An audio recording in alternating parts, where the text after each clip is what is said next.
Durante 8 años creí que tenía el matrimonio perfecto. Creí que Jorge me amaba tanto como yo lo amaba a él. Creí que los sacrificios que hice por nuestra familia valdrían la pena. Pero esa noche de viernes, cuando llegué temprano a casa después de cancelar mi cita con las amigas porque me dolía la cabeza, descubrí que mi vida entera había sido una mentira cuidadosamente construida. El aire frío de octubre me golpeó el rostro cuando salí del taxi, y por un momento pensé en llamar a Carmen para decirle que había cambiado de opinión, que sí iría a tomar esas copas de vino que tanto necesitaba después de la semana horrible en la oficina. Pero el dolor punzante detrás de mis ojos me convenció de que lo mejor era quedarme en casa, tal vez preparar una cena romántica para Jorge y yo. ¡Qué ironía tan cruel del destino!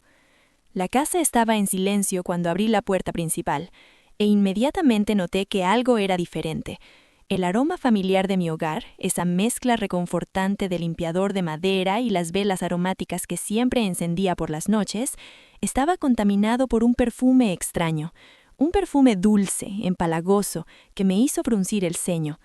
Extraño, pensé, porque generalmente Jorge tenía la televisión encendida a esa hora, viendo esos documentales de historia que tanto le gustaban mientras esperaba a que yo llegara del trabajo. Dejé mi bolso sobre la mesa del recibidor, el mismo mueble de cerezo que habíamos comprado juntos en nuestro segundo aniversario, y me quité los zapatos que me habían estado torturando los pies todo el día. El silencio de la casa me resultaba perturbador, como si la misma estructura estuviera conteniendo la respiración. Subí las escaleras hacia nuestro dormitorio, mis pies descalzos ahora silenciosos contra la madera pulida que Jorge había barnizado con tanto cuidado el verano pasado. Cada escalón crujía con esa familiaridad hogareña que me había dado tranquilidad durante años, pero ahora cada sonido parecía amplificado, como si la casa misma estuviera tratando de advertirme. Fue entonces cuando escuché voces que venían de nuestra habitación. Voces que incluían la risa aguda y familiar de mi suegra Dolores, esa risa que siempre había sonado como cristales rompiéndose, y otra voz femenina que no reconocí de inmediato, pero que despertó algo inquietante en el fondo de mi memoria. Me detuve en el pasillo, mi corazón comenzando a latir más rápido, el eco rebotando en mis oídos como tambores de guerra. Las palmas de mis manos se humedecieron y sentí esa sensación familiar de ansiedad que había aprendido a reconocer durante las visitas de Dolores. Algo no estaba bien. Dolores nunca venía a visitarnos los viernes por la noche. Ella reservaba los fines de semana para sus amigas del club social. Y Jorge no me había mencionado que tendríamos visitas cuando hablamos por teléfono esa tarde. ¿Por qué tardaste tanto en tomar esta decisión?, escuché que preguntaba la voz femenina desconocida, y algo en su tono me heló la sangre. Me acerqué silenciosamente a la puerta entreabierta de nuestro dormitorio, conteniendo la respiración, mi cuerpo moviéndose casi por instinto mientras mi mente se resistía a procesar lo que estaba a punto de descubrir. La madera del piso parecía haberse vuelto traicionera bajo mis pies, amenazando con delatar mi presencia con el más mínimo crujido. Y lo que vi y escuché a través de esa rendija cambió mi mundo para siempre. Jorge estaba sentado en el borde de nuestra cama matrimonial, la cama con el edredón azul marino que habíamos escogido juntos, la cama donde habíamos hecho el amor miles de veces, donde habíamos soñado con tener hijos mientras trazábamos planes en la oscuridad, donde habíamos planeado nuestro futuro juntos susurrando promesas que ahora sonaban a burlas crueles. A su lado estaba una mujer rubia que reconocí con un sobresalto que me quitó el aire de los pulmones. Sofía, su antigua novia de la universidad, la misma que había visto en fotografías amarillentas que Jorge guardaba en una caja que creía que yo nunca había encontrado. Y frente a ellos, como una jueza presidiendo un tribunal de traición, estaba mi suegra Dolores, con esa sonrisa satisfecha que siempre mostraba cuando las cosas salían exactamente como ella quería, sus ojos brillando con una malicia que nunca había dirigido tan abiertamente hacia mí. Ya era hora de que María se enterara de la verdad. Escuché que decía Dolores con esa voz suya tan característica, llena de desdén apenas disimulado que ahora entendía había estado siempre dirigido hacia mí. 8 años es demasiado tiempo para mantener esta farsa. Mi mundo se tambaleó y tuve que apoyarme contra el marco de la puerta para no caer. ¿Farsa? ¿De qué estaba hablando? Mi mente se aceleró, tratando desesperadamente de procesar las implicaciones de esas palabras venenosas. Jorge tomó la mano de Sofía con una ternura que no me mostraba desde hacía meses, y ese gesto simple me atravesó como un cuchillo al rojo vivo. «Mamá tiene razón», dijo mi marido con una voz que sonaba liberada, como si hubiera estado cargando un peso enorme durante años y finalmente pudiera respirar. Ya no puedo seguir fingiendo. Amo a Sofía.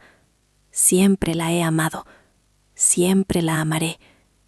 Las palabras cayeron sobre mí como bloques de cemento, cada una de ellas aplastando una parte diferente de mi alma. Cada una de ellas se grabó en mi memoria con una claridad dolorosa que todavía me persigue en las noches de insomnio. Siempre la he amado. Siempre la amaré. 8 años de matrimonio. 8 años de mi vida. 8 años de sacrificios, de renunciar a ascensos laborales para estar más tiempo en casa, de rechazar invitaciones para cenas románticas con Jorge. Todo había sido una mentira. Retrocedí lentamente por el pasillo, mis piernas temblando como gelatina, mi mente luchando por procesar lo que acababa de escuchar. El eco de mis pasos descalzos sobre el parquet sonaba ensordecedor en el silencio de la casa. Bajé las escaleras como un fantasma, aferrándome al pasamanos de madera pulida que Jorge había elegido personalmente. Cada paso, una pequeña traición más. El aroma del café que había preparado esa mañana aún flotaba en el aire, mezclándose ahora con el sabor amargo de la traición que me subía por la garganta. Salí de la casa y me senté en mi auto, las manos agarrotadas sobre el volante de cuero negro. El asiento estaba frío contra mi espalda y el olor familiar del ambientador de vainilla que Jorge odiaba, pero que yo insistía en mantener, me golpeó como una bofetada. Mi teléfono mostró que habían pasado 2 horas, cuando finalmente pude volver a respirar con normalidad. Cada inhalación, un esfuerzo consciente. Los recuerdos comenzaron a bombardear mi mente con una claridad cruel, como fotografías descoloridas que de repente recobraran su nitidez original. Todos esos momentos que había interpretado mal. Jorge mirando su teléfono con esa sonrisa que yo creía dirigida a mí, pero que ahora sabía pertenecía a otra. Todas esas señales que había ignorado. Las llamadas que cortaba abruptamente cuando yo entraba a la habitación, el perfume diferente que a veces traía en sus camisas y que él explicaba como nuevo suavizante de la tintorería. Todas esas veces que Jorge parecía distante, perdido en pensamientos que yo no podía alcanzar, y yo lo había atribuido al estrés del trabajo o a problemas familiares. La verdad, había estado ahí todo el tiempo, deslizándose entre mis dedos como arena, pero yo había estado demasiado enamorada, demasiado confiada, demasiado ciega para verla.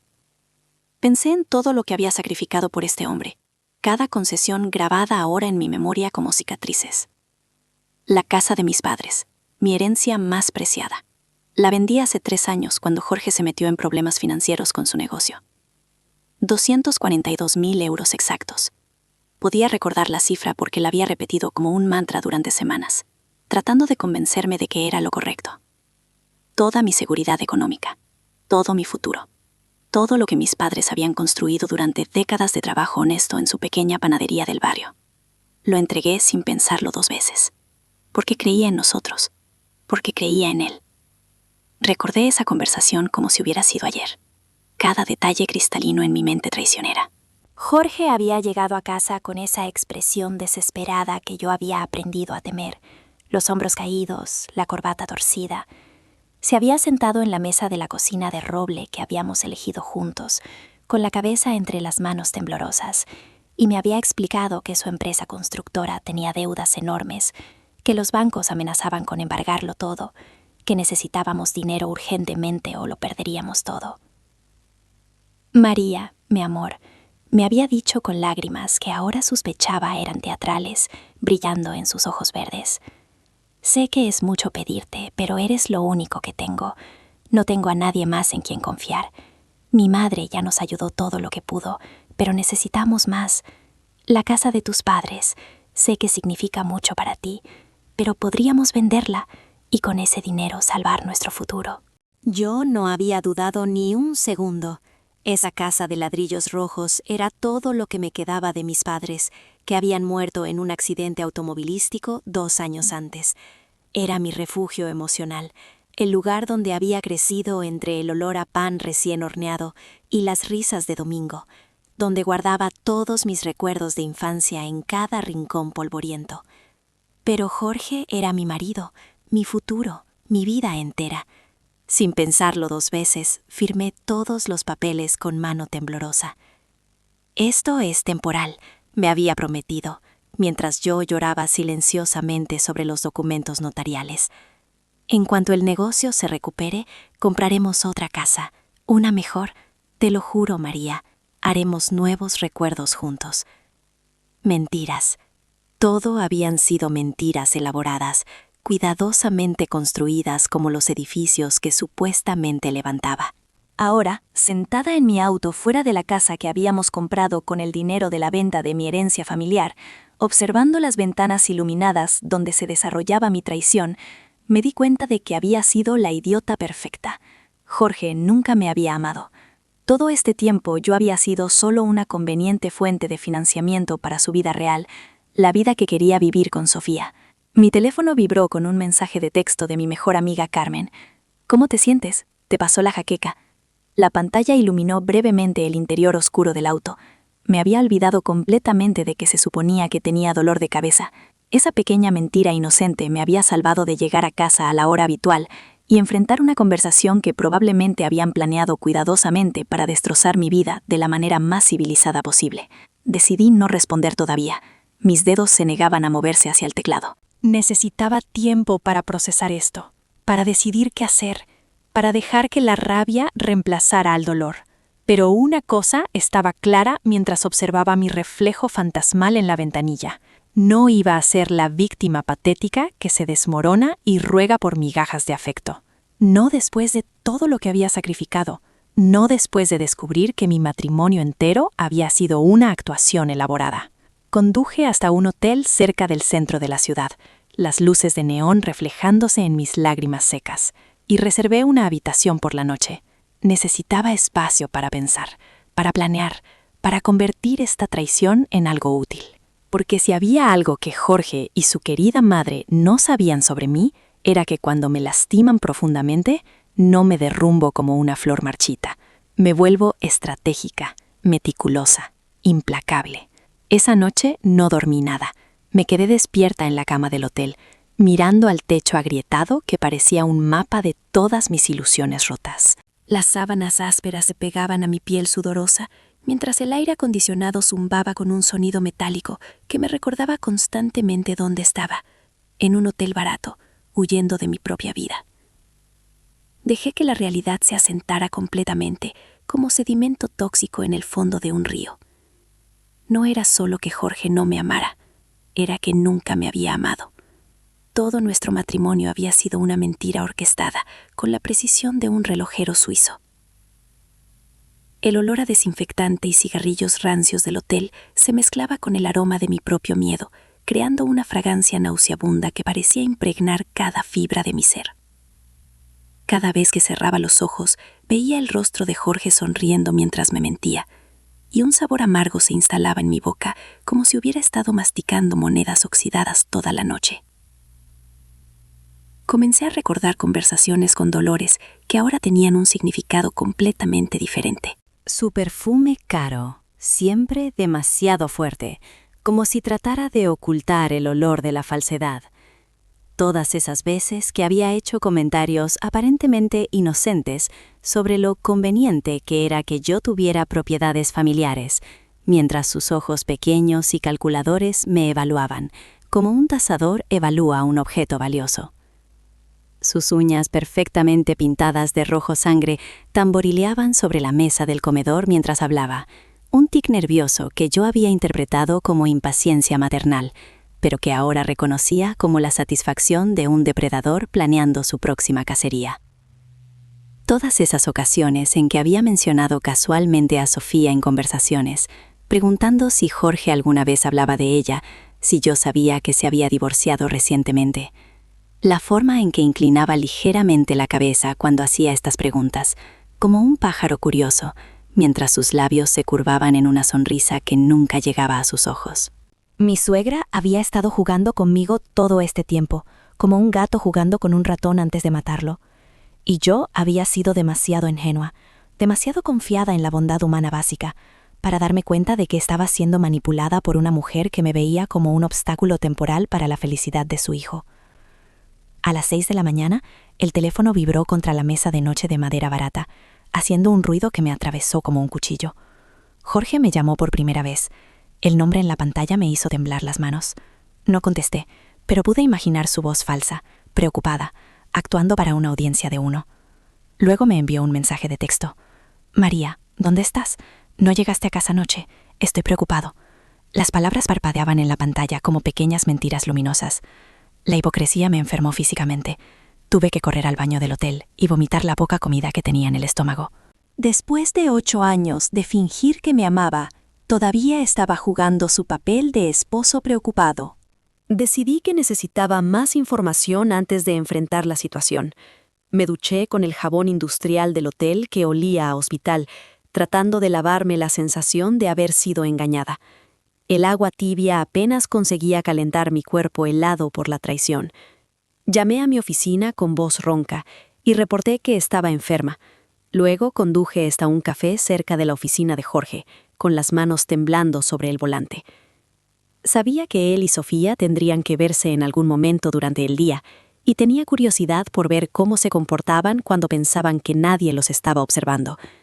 El café olía a esperanza perdida y sueños amargos mientras yo esperaba, observando cada sombra que pasaba por la calle.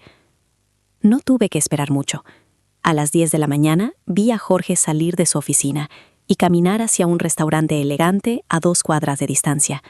Sus pasos eran ligeros, casi saltarines, como los de un hombre enamorado yendo a encontrarse con su amada. Lo seguí a una distancia segura, mi corazón latiendo tan fuerte que estaba segura de que todo el mundo podía oírlo, y lo vi entrar. 5 minutos después, Sofía llegó, y entró también, con un vestido rojo que la hacía parecer una llama danzante. Me senté en mi auto frente al restaurante durante 2 horas, viendo a través de las ventanas grandes cómo mi marido tenía lo que obviamente era una cita romántica con otra mujer. El cuero del asiento se pegaba a mi espalda sudorosa, mientras observaba mi vida desmoronarse en tiempo real. Se tomaron de las manos a través de la mesa como adolescentes enamorados. Él la besó suavemente cuando ella llegó, con la misma ternura que una vez había reservado para mí. Se rieron juntos de una manera que yo había pensado que era especial para nosotros dos, sus cabezas inclinándose una hacia la otra, como conspiradores felices. El sol se reflejaba cruelmente en las ventanas del restaurante, creando destellos dorados que enmarcaban su felicidad robada como una pintura obscena. Cada sonrisa, cada caricia, era como un clavo enterrándose más profundo en mi corazón. Cuando salieron del restaurante, lo seguí hasta un apartamento elegante en el distrito financiero de la ciudad. Jorge tenía una llave que brillaba al sol como una pequeña traición metálica. Por supuesto que la tenía. Probablemente había estado pagando el alquiler de ese lugar durante meses, tal vez años, con el dinero que habíamos obtenido de la venta de la casa de mis padres. La traición se profundizó con cada descubrimiento, como una herida que se infecta. No era solo que Jorge tuviera una aventura. Era que había construido una vida paralela completa, una vida que yo había estado financiando sin saberlo, mientras él me mentía en la cara todas las noches, con besos que sabían a falsedad. Mi teléfono sonó otra vez, con el mismo zumbido desagradable. Esta vez era Dolores. Su nombre en la pantalla me hizo sentir náuseas nuevamente. Contesté, curiosa por escuchar lo que tenía que decir. «María, querida», dijo con esa voz falsa que usaba cuando quería manipularme, como miel envenenada. «Jorge está muy preocupado por ti. Dice que no llegaste a casa anoche. ¿Está todo bien?» «Todo está perfecto, Dolores», respondí con una calma que me sorprendió incluso a mí misma. Mi voz sonaba diferente, más fría, como si perteneciera a otra persona. Nunca me he sentido más clara sobre mi situación. Hubo una pausa larga, donde solo se escuchaba su respiración controlada al otro lado de la línea. Ella sabía que yo sabía. El silencio se extendió como una cuerda tensa a punto de romperse.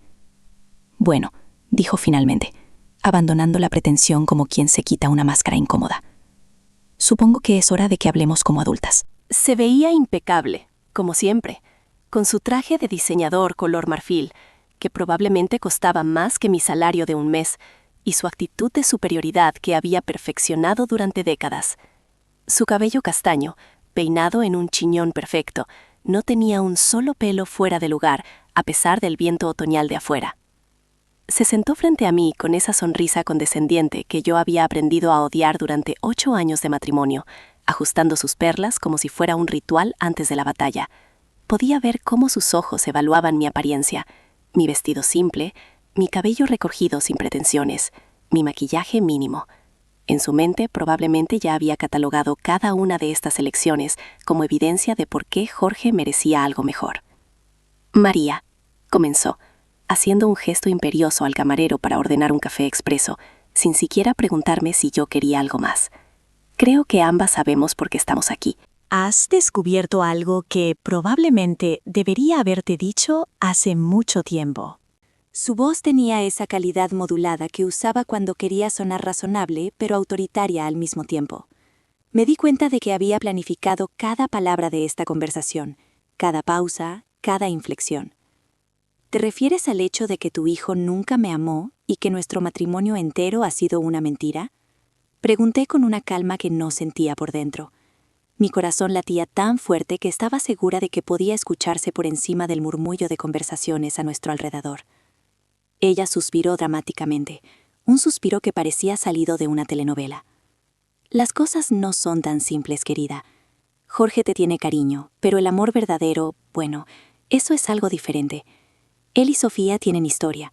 Se conocieron en la universidad, estuvieron juntos durante años. Cuando ella se casó con otro hombre, Jorge se sintió perdido. Tú apareciste en el momento perfecto. Al mencionar a Sofía, sus ojos se iluminaron ligeramente. Era obvio que siempre había preferido a la ex de su hijo, probablemente porque venía de una familia con dinero y conexiones sociales que yo nunca podría ofrecer. ¿En el momento perfecto para qué? Para ayudarlo a estabilizarse, para darle apoyo mientras superaba su corazón roto, para proporcionarle la seguridad financiera que necesitaba para reconstruir su vida. Las palabras salían de su boca como si estuviera recitando una lista de compras, sin emoción alguna. Tomó un sorbo de su café, saboreándolo como si la conversación fuera simplemente un entretenimiento ligero. ¿Seguridad financiera? La rabia comenzó a hervir dentro de mí, un calor que subía desde mi estómago hasta mi garganta. ¿Te refieres a los 242.000 euros que obtuvimos vendiendo la casa de mis padres? El número exacto salió de mis labios con una precisión que la sorprendió. Vi cómo sus cejas se alzaron imperceptiblemente. Claramente no esperaba que yo tuviera las cifras tan claras, tan presentes. Dolores se encogió de hombros, un gesto que parecía ensayado. Entre otras cosas, fuiste una esposa muy conveniente, María. Pero Sofía se divorció el año pasado. Y bueno, el corazón quiere lo que quiere. La palabra conveniente flotó en el aire entre nosotras como una bofetada. En su mente, yo había sido un recurso útil, una solución temporal a un problema emocional y financiero.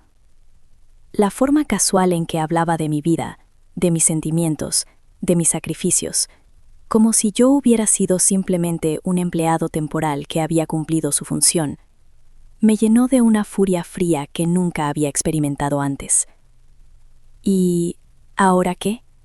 Pregunté, mi voz más baja, más controlada. A mi alrededor, el café seguía su ritmo normal. Tazas tintineando, conversaciones murmurando, la máquina de espresso silbando. ¿Se supone que debo irme silenciosamente para que puedan vivir felices para siempre con mi dinero? Fue en ese momento que me di cuenta de que Dolores había subestimado completamente quién era yo realmente. Durante 8 años había jugado el papel de la nuera obediente, la esposa complaciente, la mujer que no causaba problemas. Pero esa María había muerto ayer por la noche cuando escuché a Jorge decir que siempre amaría a otra mujer. Tienes razón, dije finalmente, levantándome de la mesa con movimientos deliberadamente lentos, saboreando la confusión que empezaba a aparecer en sus ojos. Estos 8 años no han sido una pérdida total. He aprendido mucho. Sobre todo, he aprendido a no subestimar nunca a las personas que amo. Es una lección que ustedes también van a aprender. Salí del café, dejando a Dolores con una expresión de confusión en su rostro perfecto. Claramente no había esperado esa reacción.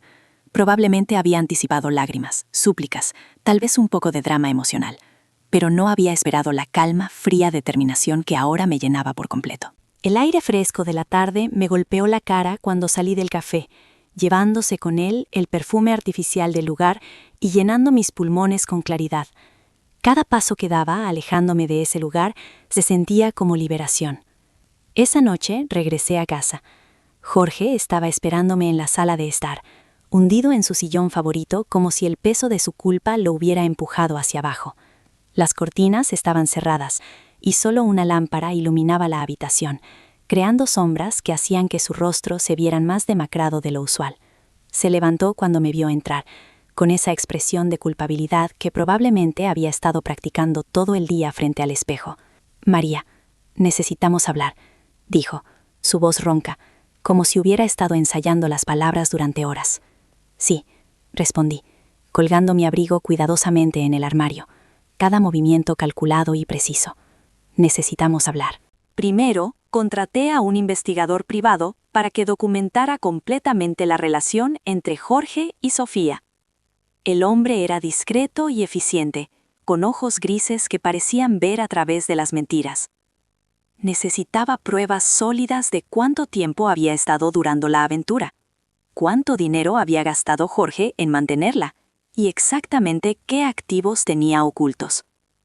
Los resultados llegaron en un sobre manila grueso que parecía pesar más que el papel que contenía. Fueron incluso peores de lo que había imaginado. El investigador descubrió que Jorge había estado viendo a Sofía durante 3 años, prácticamente desde el momento en que vendimos la casa de mis padres. El apartamento elegante que yo los había visto entrar no era solo un lugar de encuentro romántico. Jorge había puesto el apartamento a nombre de Sofía como regalo, usando dinero de nuestras cuentas conjuntas. Las fotografías mostraban a Jorge entrando con llaves propias, cargando bolsas de compras caras, claramente en su territorio. Más revelador aún, Jorge había estado transfiriendo dinero sistemáticamente a cuentas a nombre de su madre durante los últimos 2 años. Pequeñas cantidades al principio, luego sumas más grandes, como si hubiera estado probando los límites de lo que podía salirse sin que yo me diera cuenta. Cuentas que Dolores había abierto para ayudar con la planificación del patrimonio familiar, pero que en realidad estaban siendo usadas para esconder activos antes del divorcio que ellos habían estado planeando todo este tiempo. Mi abogado, cuando le mostré toda la evidencia, silbó suavemente mientras revisaba las páginas. Sus gafas se empañaron ligeramente y tuvo que limpiarlas 2 veces. «María, esto no es solo adulterio, esto es fraude matrimonial a gran escala. Tu marido y su madre han estado conspirando para robarte sistemáticamente durante años». En otras palabras, la crisis financiera que me había convencido de vender mi herencia familiar había sido completamente fabricada. El golpe final vino cuando mi investigador descubrió que Jorge y Sofía ya habían puesto depósito en una casa nueva en un barrio exclusivo de la ciudad. Una casa con jardines manicurados y ventanas de piso a techo, que costaba exactamente 242.000 euros de enganche. Mi dinero. El dinero de la casa de mis padres estaba siendo usado para comprar el nido de amor de mi marido con su amante. Era hora de actuar. Organicé una cena familiar para celebrar nuestro nuevo comienzo, como divorciados amigables. Pasé la tarde cocinando el plato favorito de Jorge, llenando la casa con el aroma de ajo y hierbas frescas.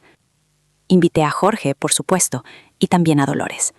Les dije que quería agradecerles por ser tan comprensivos y que había preparado una sorpresa especial para demostrar que no había resentimientos. Jorge se veía casi eufórico durante la cena. Claramente pensaba que había evitado todas las consecuencias de sus acciones. Sus movimientos eran relajados, incluso joviales, y contó chistes que no había contado en años. Dolores estaba en su elemento, comportándose como la matriarca benévola que había facilitado una transición civilizada para el bien de todos. «Realmente aprecio lo madura que has sido sobre toda esta situación, María», me dijo Jorge, mientras yo servía el postre, su mano rozando brevemente la mía, en un gesto que una vez me habría derretido el corazón. «Esto podría haber sido muy desagradable, pero has demostrado qué clase de persona eres realmente». «Oh, definitivamente he demostrado qué clase de persona soy», respondí con una sonrisa que sentí como hielo en mis labios. «Y ustedes también han demostrado qué clase de personas son». Fue entonces cuando saqué las carpetas. El sonido del cuero contra la madera de la mesa cortó la conversación como un cuchillo. 3 carpetas color manila, perfectamente organizadas, cada una etiquetada con letra clara. Jorge, Dolores, tengo algunas cosas que mostrarles antes de que finalicemos nuestros arreglos de divorcio. Coloqué la primera carpeta frente a Jorge. Estas son fotografías de ti y Sofía durante los últimos 3 meses. Mi favorita es la del apartamento que le compraste con nuestro dinero matrimonial. Su rostro se puso blanco como el papel.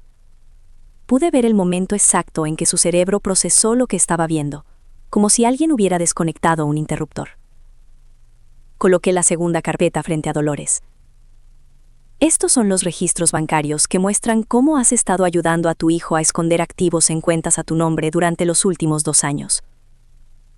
Dolores abrió la carpeta con manos temblorosas, y vi el momento exacto en que se dio cuenta de que habían sido descubiertas. Su respiración se volvió superficial, casi un jadeo. Y, finalmente, dije, colocando la tercera carpeta en el centro de la mesa con deliberada lentitud, estos son los documentos que demuestran que la crisis financiera que me convenció de vender la casa de mis padres era completamente ficticia. El silencio en el comedor era tan espeso que se podía cortar con un cuchillo. Solo se oía el tic-tac del reloj de pared y la respiración agitada de Dolores. ¿Qué quieres de nosotros?», preguntó Jorge finalmente, su voz apenas un susurro que se perdía entre el eco de la sala vacía del tribunal donde nos habíamos encontrado para esta confrontación final.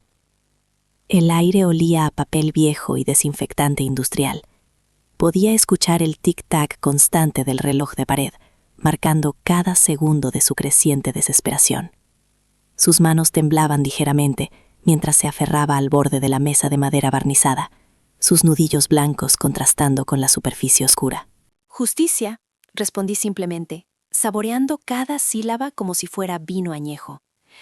«Quiero justicia por 8 años de mentiras, por la casa de mis padres que vendí basándome en tu fraude, por todo el dinero que has estado robando de nuestro matrimonio para financiar tu vida secreta, por el futuro que me robaste mientras yo creía que estábamos construyendo algo juntos».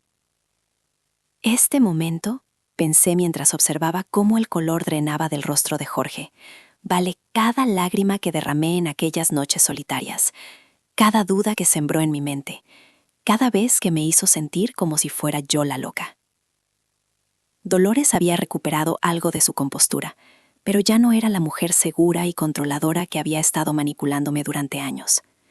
Su perfume caro, ese Chanel número 5 que siempre usaba para intimidar, ahora parecía marchito, mezclándose desagradablemente con el olor de su ansiedad.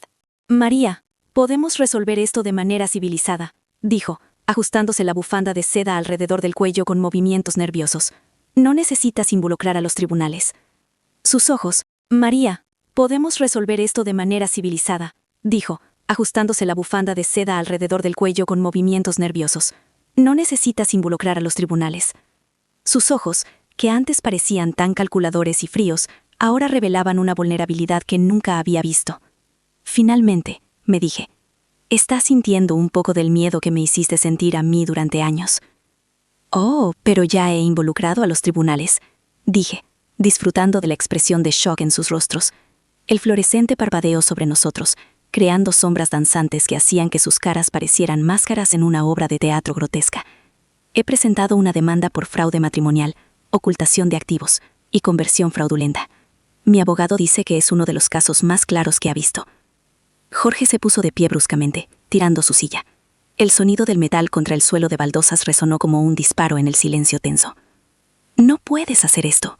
Arruinarás mi reputación, mi negocio, todo».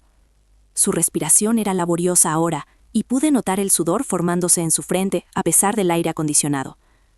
«Qué diferente», pensé, «se ve sin esa máscara de confianza que siempre llevaba cuando me mentía en la cara». «Tu reputación ya está arruinada, Jorge, solo que ahora será pública». Saqué mi teléfono, el gesto deliberadamente lento y teatral. La pantalla reflejó la luz fluorescente directamente en sus ojos, haciéndolo parpadear. ¿Sabes qué es lo hermoso de vivir en la era digital? Que las noticias viajan rápido, especialmente las noticias jugosas sobre hombres de negocios respetados que defraudan a sus esposas. El silencio que siguió fue denso, casi palpable. Podía escuchar la respiración acelerada de Dolores, el crujido del cuero de los zapatos de Jorge mientras se balanceaba nerviosamente de un pie al otro. «Eres una perra vengativa», escupió Dolores finalmente mostrando su verdadero rostro. Su máscara de elegancia social se había resquebrajado completamente, revelando la mujer amarga y manipuladora que siempre había sido. «No», respondí con calma, sintiendo una paz profunda asentarse en mi pecho como agua tibia. «Soy una mujer que se cansó de ser víctima. Hay una diferencia importante». Durante las siguientes semanas, mi vida se convirtió en un torbellino de procedimientos legales, pero por primera vez en años me sentía completamente viva. Cada mañana me despertaba con un propósito, el sabor metálico de la determinación en mi boca. Mi abogado había sido correcto. Era un caso muy claro. La evidencia era abrumadora, y Jorge no tenía defensa para las acusaciones de fraude. La investigación reveló que Jorge había estado planeando el divorcio durante más de un año, sistemáticamente moviendo dinero fuera del alcance de los activos matrimoniales. Cada transferencia bancaria, cada documento falsificado, cada mentira había dejado un rastro digital que mis investigadores siguieron como sabuesos. Peor aún, había estado usando el nombre de su madre para abrir líneas de crédito basadas en activos que técnicamente me pertenecían a medias. El juez no mostró simpatía alguna por Jorge o Dolores. Durante la audiencia, describió sus acciones como una conspiración deliberada y calculada para defraudar a la esposa demandante de su herencia familiar y sus derechos matrimoniales legítimos. Ver a Jorge en ese momento, recordé más tarde, cuando las palabras del juez cayeron sobre él como martillazos. Fue como ver a un globo desinflándose. Todo ese aire caliente, toda esa arrogancia, simplemente se fue. Jorge fue condenado a devolver no solo los 242.000 euros originales de la casa de mis padres, sino también daños punitivos que totalizaron casi $500.000 de euros. Adicionalmente, perdió su licencia comercial por fraude, lo que efectivamente terminó con su carrera en la construcción. Dolores perdió su casa cuando el tribunal ordenó la liquidación de los activos ocultos. La mujer que había pasado décadas construyendo su imagen de respetabilidad social, se encontró siendo el centro de un escándalo que fue cubierto por todos los periódicos locales. La ironía era deliciosa. La misma prensa social que tanto había cultivado, ahora la crucificaba. Pero la justicia legal fue solo parte de mi venganza. La justicia social fue igualmente satisfactoria. Resulta que Sofía no sabía nada sobre el origen del dinero que Jorge había estado gastando en ella. Cuando se enteró de que el apartamento lujoso y los regalos caros habían sido pagados con dinero robado de su esposa, terminó la relación inmediatamente. Al parecer, tenía algunos estándares morales después de todo. Sin Sofía, sin dinero, sin carrera y con su reputación en ruinas, Jorge se convirtió exactamente en lo que se merecía: un hombre de mediana edad sin futuro, viviendo en el apartamento de su madre arruinada, tratando de reconstruir una vida que él mismo había destruido con sus mentiras. Han pasado 6 meses desde que todo terminó, y finalmente puedo reflexionar sobre esta experiencia con algo parecido a la paz mental. Estoy sentada en la terraza de mi nueva casa, una casa hermosa que compré con parte del dinero de la liquidación, viendo el atardecer y pensando en todo lo que he aprendido. El aroma de las flores de jazmín que planté el mes pasado flota en el aire tibio de la tarde. mezclándose con el sonido distante de los niños jugando en el parque cercano. Es un contraste hermoso con los sonidos que solían acompañar mis tardes, las mentiras de Jorge por teléfono, los silencios incómodos durante la cena, el ruido de la televisión llenando el vacío donde debería haber habido conversación genuina. La primera lección, y quizás la más importante, es sobre el valor del autorrespeto. Durante 8 años, permití que Jorge y Dolores me trataran como un medio para sus fines, en lugar de como una persona con valor intrínseco. Hice sacrificios enormes por un hombre que nunca me valoró, que nunca me vio como más que una conveniente fuente de financiamiento para la vida que realmente quería vivir. Cierro los ojos y puedo recordar vívidamente esas mañanas cuando Jorge me despertaba con besos aparentemente cariñosos, solo para pedirme dinero minutos después. Mi amor, me decía, con esa sonrisa que ahora reconozco como calculada, ¿podrías ayudarme con ese pequeño problema de efectivo? Y yo, todavía somnolienta y creyendo en sus palabras de amor, le transfería miles sin hacer preguntas.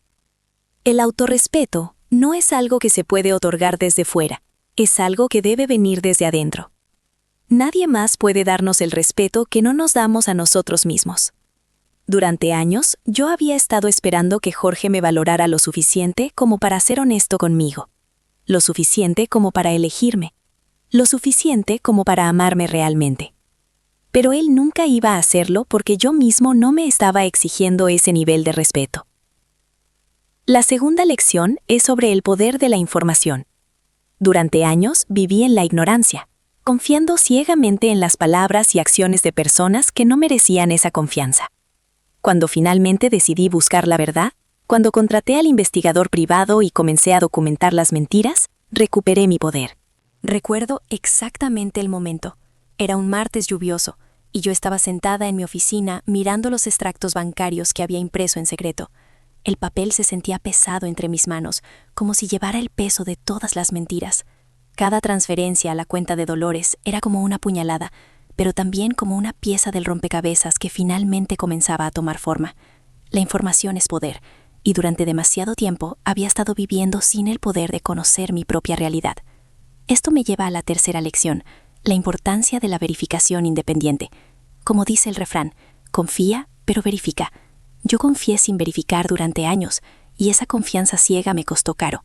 El café se enfría en mis manos mientras reflexiono sobre esto. Ahora sé que el amor verdadero no teme a la transparencia. Si alguien te ama realmente, no tiene problemas con que verifique sus palabras con sus acciones. Solo las personas con algo que esconder se sienten amenazadas por la honestidad. La cuarta lección es sobre el costo real de vivir en la negación. Durante años hubo señales de que algo no estaba bien en mi matrimonio. Jorge era emocionalmente distante.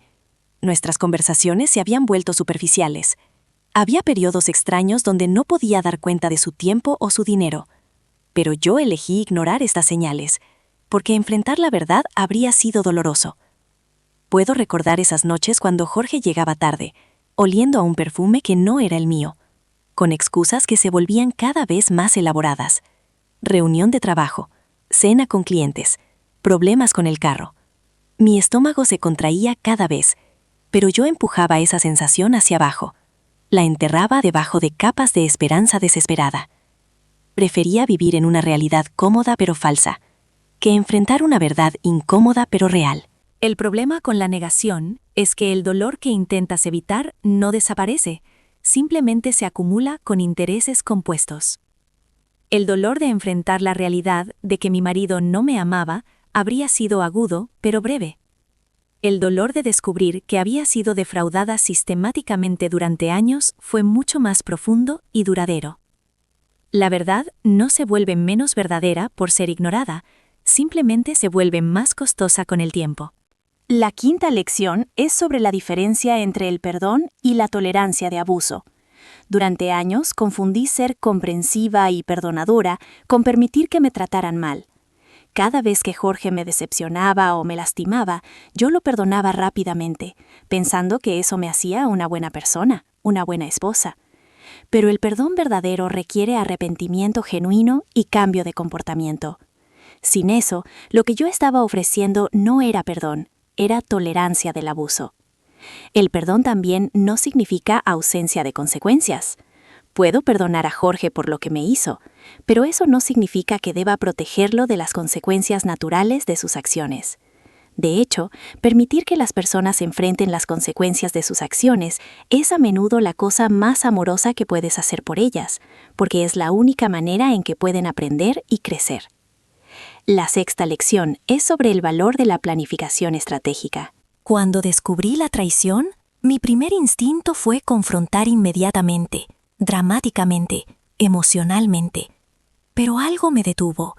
Alguna voz interior me susurró que esperara, que planificara, que fuera inteligente en lugar de simplemente reactiva. Una brisa suave mueve las cortinas de mi terraza, llevando consigo el sonido de mi nueva vida, una vida construida sobre la verdad, el autorrespeto y la sabiduría ganada a través del dolor, pero también de la supervivencia. Esta casa, estos jardines, esta paz, todo esto existe porque finalmente aprendí a valorarme a mí misma, lo suficiente como para exigir la verdad.